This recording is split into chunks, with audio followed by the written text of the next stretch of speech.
Welcome to Disney This Day. I'm Egon Bonkers. And on this day in 1951, the Donald Duck short, Corn Chips, was released.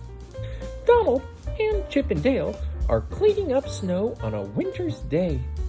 Donald tricks the chipmunks into shoveling his sidewalk when they dump snow on it from their tree branch.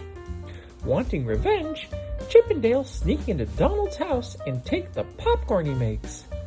They antagonize each other until the feud moves outside and ends in a popcorn explosion.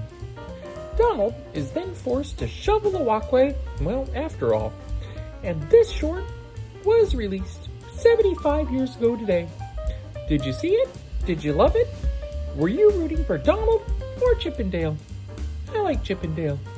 Anyway, have a magical day.